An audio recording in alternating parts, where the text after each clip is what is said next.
Hey everyone, welcome back to Taking Back Monday. I am so excited that you decided to say goodbye to the Sunday scaries and hello to a future of more meaningful work.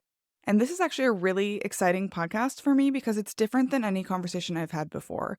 Today, we're not going to talk necessarily about high thinking leadership concepts. We're not going to talk about the touchy feely stuff. We're actually going to roll up our sleeves and have a real conversation about what it takes to take back Monday.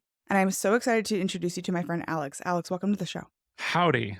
Pleasure to be here. I'm so glad to be here. Thank you for inviting me. So I was trying to figure out, who I was going to reach out to come on the show and be part of this first real practical, tactical roll up your sleeves conversation. Mm. And you were the number one person at the top of my list Ooh, because dang. I know lots of pressure. So, like do what you need to do, roll up your sleeves, take a shot of water, whatever it takes. But I would love to have a conversation with you about customer success specifically, with your podcast and with all of the speaking and relationships that you have. What do you think is the one thing that's keeping from customer success professionals from having their Mondays back and taking back their Mondays? Yeah, that's an amazing question. I'm so glad that I made that list. I was kind of like, who else turned her down before she got to me? You were actually my first outreach, so I was really pleasantly Um, surprised that you said yes. but yeah, I'm rolling up my sleeves as we speak, and I'm not taking a shot of water, but I am drinking Earl Grey. So there's that. Um, Perfect. I think the thing there's this book that I often reference by Keller. Is it Keller of Keller Williams or Williams? It's Keller of Keller Williams. It's called The One Thing, and you don't really need to read the book to get the overall concept of it, but it's like, the whole concept is what is the one thing you can do like today, this week, this month to make everything else that you do down the road easier. And that is a concept that I like to use myself. That's a concept that I like to preach with the folks on my team and whoever I'm surrounded with, because there are those things that you do on a repetitive basis where if you put in like 10-20% extra effort to like templatize it or turn it into something that you can reuse and reutilize and remove that burden from you in the future the next time you have to go do it. I think that is one of the things that we're bad at as human beings in general. um when it comes to the core question though of like how can individual contributors take back their Monday, it's really in the prep work and the templatization and the tooling that you personally surround yourself with. I don't think it's so much a question of, hey, what tooling has the company provided for me, but like what tooling have you provided for yourself in the way that Mhm. you work? Because ultimately, you know, your leadership can provide some CSPs and some, all these great tools that we all hear about all the time. But a lot of times I find that the way that one person works isn't necessarily compatible with that system versus the way another person works. That compatibility is there. So, it's about taking ownership of that a little bit yourself. So you just unlocked like a memory. I've read that book, Yeah. and like the whole concept of that we've glorified busy, Mm. and we've created a place where you get rewarded for looking busy but not actually being productive. Yep. And putting these systems in place, like, yeah, it kind of sucks to only do one thing. And I said to someone recently that I feel like the last several months of my life have just been working on a single PowerPoint. It's made a lot of, like, I've refined it a ton. I've done a ton of evolution, but when you're pitching to VCs like I am right now for TrueView, I'm literally just refining the same PowerPoint over and over again. I feel Mm. so uninspired by that because I'm just so sick of working on one thing, but it's an important one thing. Yeah. Yeah. It is. And whatever that looks like for you, I mean, um, another example is I'm going through and doing some like billing audits of our accounts right now. And, it became it's like after you do it like 3 or 4 times, you're like, okay, this is the general process. So I'm going to write this down. I'm going to make a hell of a checklist out of it and go to town. But it's those little steps of like, documentation and, you know um, templatizing and turning something into a lasting resource that I think is huge. And you can take that into any number of different facets, whether it be your customer facing documentation. Like if you're chatting with a customer about it, about something, you've got it recorded. I mean, use some AI and turn it into a knowledge base article, for crying out loud. Like those kinds of things are, it's interesting because in the moment you're like, that's not going to make a huge difference. But if you do something like that at least once or twice a day, the cumulative effect is pretty massive. It's really funny. I have a non-work example of this. Uh-huh. So, I have a 5-year-old and a 9-year-old, and without fail, we do not get up very well in the morning. We do not move very quickly. And, a couple of years ago, I started requiring my kids on Sunday night to put together their outfits for the entire week. Yeah. Like, we have pants, we have socks, we have underwear, we have shirts, and we've thought about, like, the weather, we've looked at the weather, and every single week it is a little bit of a fight because, they're fighting against their upcoming Monday. But it saves us so much time and stress in the mornings, and it saves me so much time and stress not having to run around and be like, "Oh crap, I'm so far behind on laundry. I don't have anything ready for them." So yeah, we work slow on Sunday. It takes, 30-ish whatever minutes if we're Yeah. behind on laundry, but it saves us so much time and anxiety the other 5 days of the week Yeah. that it's worth it to me to have that fight on Sundays about getting your clothes laid out. Yeah, totally. I do very similar things. Like, the night before, I'll like fill the kettle with the water and, so it's ready to go in the morning. I'll, kind of do as much prep work as possible so that then the morning isn't a fight. And I approach my week that way too. Um, just something that works for me is I keep just a as we all do, running to-do list. And my to-do lists have migrated from 3 by 5 index cards, which just used to litter my workspace, to a general note taking app. But what I'll typically do is keep like a weekly list and kind of knock stuff off of my weekly list, and then when I get to the end of the week, I will then kind of look at it because there's some dopamine involved in like seeing, okay, knock this stuff off. That's great. And then, I'll take probably 20 minutes, and I recommend this for everyone. Just, take 20 minutes and turn the things that you didn't get to into the start of next week's to-do list. And it may seem, maybe a little bit um, kind of demoralizing, but if you do that on Friday, after you've done, like take 10, 15 minutes and prep for the week that's coming up, uh, it, it allows you on Monday morning to go instead of like figure out what the hell it is you got to do for the rest of the day?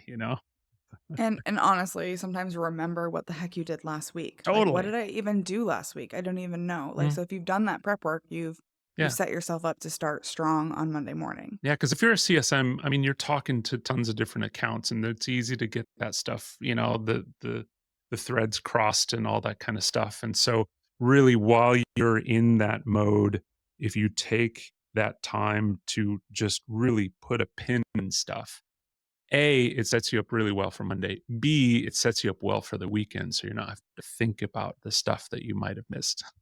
Right, right. It's almost like giving yourself permission to put something on the shelf, right? I'm Yes. not going to think about it because I've already handled it and I don't need to worry about it until whatever time I start on Monday. Mhm. Yeah, totally, totally.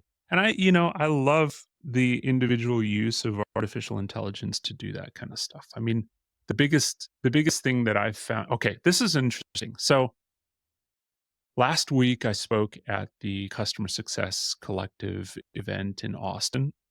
And I had done a talk there the year before, and I asked the same question both kind of last year and this year, and the response was quite different, which was great.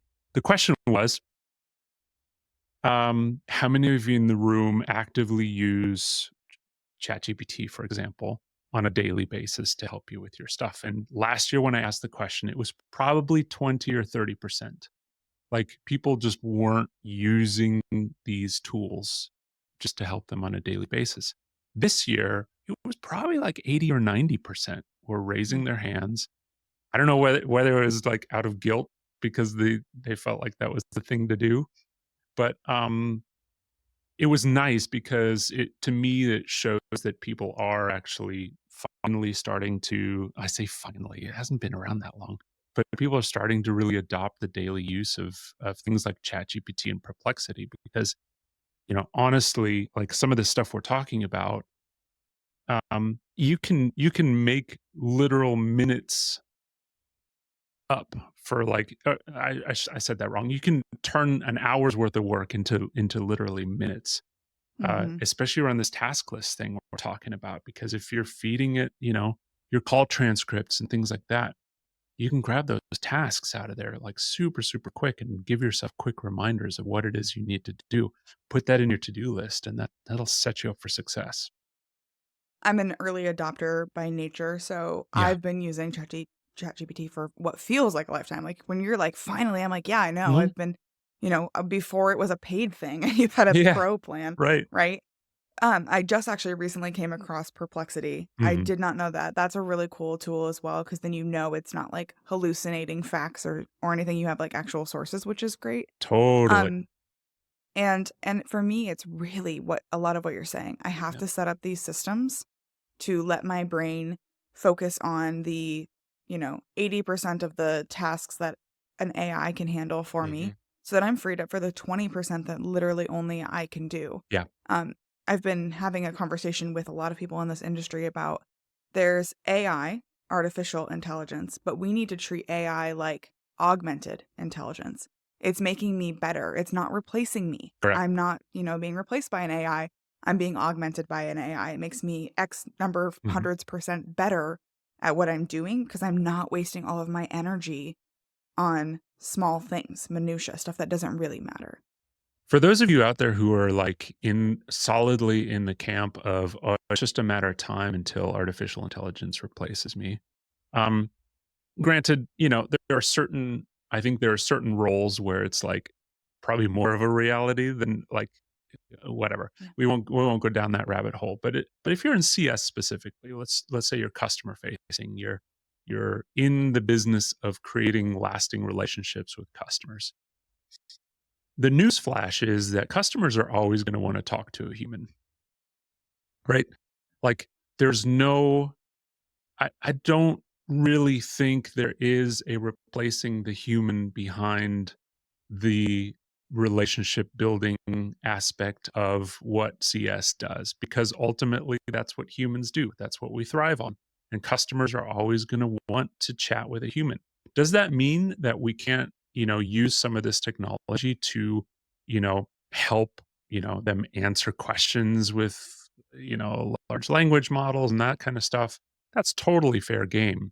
But at the end of the day, if you're talking about dollars and cents and renewals and value outcomes and those kinds of things, they're always going to want to chat with a human. The trick is, using the artificial intelligence tools that we now have and are rapidly coming to market to make those conversations better, right? To make sure that the conversations that you're having are informed or powerful, full of insights and those kinds of things. And that's the trick of it. Getting there is still, I think, a little bit tough. And I know you're part of that solution, like solving for some of those insights, especially with what you're doing at TrueView. But I think ultimately, like, it's still just like this wild marketplace of AI tools that are all over the place, and it's super confusing. And so, when we start to see a consolidation of that technology, that's where really the rubber is going to hit the road. There's a lot in what you've said there, and one of the things I wanna key in on is, using AI, and it has its place, right? So one of the things I'm seeing in the market is people are rolling out and deploying AI chatbots Mhm. without any kind of understanding of how it's impacting their brand. Yeah, Like, I just watched how many Super Bowl commercials, and those were carefully tested and carefully planned and yeah. carefully selected on, Matthew McConaughey is in this commercial, and he was chosen for a reason, and it was tested, and it was vetted, and it was thought about. And yet we're rolling out these chatbots that no one's really thought through, and yet they are your brand ambassador. And I Mhm. want that chatbot to answer those questions that like we all get those emails of how do I log into my account? Like, Yep. I don't need to be responding to those. I don't need to be just a support agent. I need to create value and build relationships. But we have to do it in a way that doesn't actually tarnish our customers' understanding and relationship with us. Because just because it's easier for you or maybe even easier for your customer, if it's not a great extension of your brand and what you want to be known for, then you are actually doing more damage than helping your customer Yep. achieve their outcomes faster. Yeah, totally. I agree. That which is why my number one recommendation for people, specifically that are implementing chatbots, is like use it internally first, like as a tool for your support agents or whoever, so that they can like not only use it as a performance tool, but then also like gauge how good it is. Because if you put a stinker out there, it's just gonna hurt you. It's so funny that you say that because, I'm building a knowledge base Yeah. for TrueView right now with a chatbot, right? Because that's the Mhm. cool thing that everyone's doing. And again, early adopter, so I wanna do, like, all of the new tech things. And I had my husband test it out, and Uh-huh. I didn't give him any of, like he's not in my industry, he doesn't really know anything about what we've got going on, and I gave him no guidance. I just said, "Hey, interact with this thing, tell me what you think." Yeah. And he asked it a bunch of questions, and I had set guardrails of, like, "If you don't know the answer, say you don't know the answer," right? And he kept asking questions that, in hindsight, were super reasonable and obvious, and I should Yeah. have thought of those questions too, but it kept saying, "I don't know. I don't know. I don't know." And I'm like, "Well, this is thank God I didn't deploy this because that would have been exactly embarrassing." His questions were good, but I was too emotionally close to our product and our solution that I Yeah. couldn't see the more obvious questions because, of course, to me, they're obvious. You would never Mhm. ask these. But to Mhm. him, they weren't. Yeah. I think the cool chatbots out there, there's several, there are several vendors who have really capitalized on that element of it, and are on the back end then making suggestions for the content that you're missing and those kinds of things, which is Mhm. super, super cool. Um, and I think, really when it comes to this stuff, you're really only limited in terms of your own imagination. Okay, like a couple examples, of things that I've done recently that that are just kinda cool and very helpful.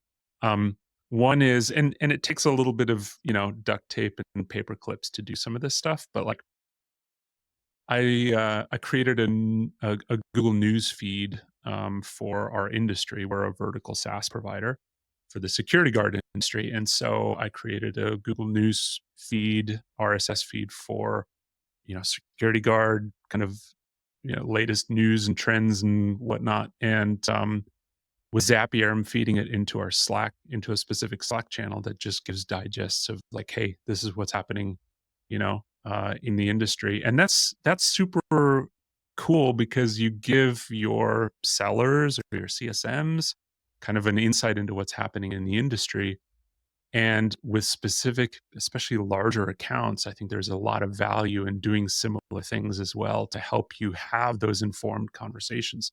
So when you're prepping for a QBR or whatever, you can go just sift through real quick and see, okay, are there news updates? And then you can take it a step further and have, artificial intelligence summarize all those things for you so that you don't have to go weed through articles and things like that. So it's all about that. I guess going back to the one thing, it's all about that kind of um, uh, you know, uh, uh, cumulative effect of those things that you start to put together and you start to surround yourself with to make sure that you're having super informed conversations and you can start to be consultative and not just reactive. And we're seeing that a lot. I mean, the people I feel like who are winning the customer experience space Mhm. are being much more strategic about the conversations that they're having. They're not wasting their time on things that don't necessarily matter. They're focused on proactivity and being in the right place at the right time. But that's not as easy as we're really making it sound, right? Yeah. Like you have to there's a lot of work put into building those systems, to your Mhm. point earlier, but spending an extra 20, 30 minutes building something so you can save yourself 5 minutes a day every day forever. Yeah.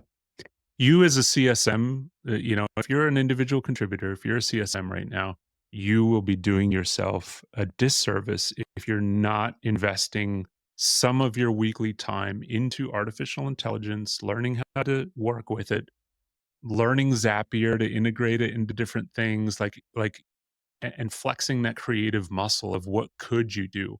Because A, you're creating your own tooling that can help you. You don't have to wait for an ops team to put something together for you. But B, you're developing this kind of more strategic skill set and this more kind of way of thinking about not just your accounts, but just in general how everything comes together, which really sets you up well for leadership or operations positions in the future. So I don't know. That's my 2 cents. I love it. So you're obviously very well connected in the customer success space. When you think about the people that you know or the people that you follow, the thought leaders you listen to, who else should we be talking to? Who can help us take back Monday? Stino, man, I love that guy. He is doing some incredible things on his own podcast. So I'm not just like singling out podcast hosts here, but he's a voice for the CSM, and a great guy as well. So he's really really good. Um, I do love the things that, Rachel Provin puts out routinely. Jan Young puts out a bunch of stuff routinely that is really oriented, yes, on the leadership front, but then also on the individual and kind of, career growth front as well. Um, yeah, those are the ones that kind of come to mind. I've got a couple of team members who are uh, really good at like task management and stuff. One specifically is, I'll call her out, is Christina Drake. She lives in Vitali's task management system, and her tasks are super clean. But as like an example of somebody who's like really in it to where they can go enjoy their weekend and then come in on Monday with a fresh set of eyes and hit the go button. It's really cool. I love it. Okay, put on your inner influencer hat. What is one tool, trick, secret, hack, whatever that we need to know in order to be successful?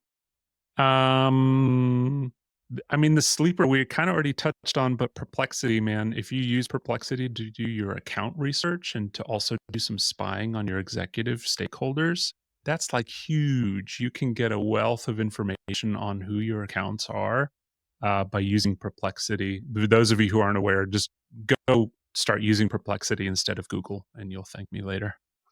I have actively switched over. I don't even go to Yeah, Google search anymore. totally. It doesn't give me any value or it gives me wrong answers only. So, Totally. Yeah, yeah, yeah. okay, last but not least, Alex, if they are really connecting with you, if people want to find you, Mm. where can they connect with you online?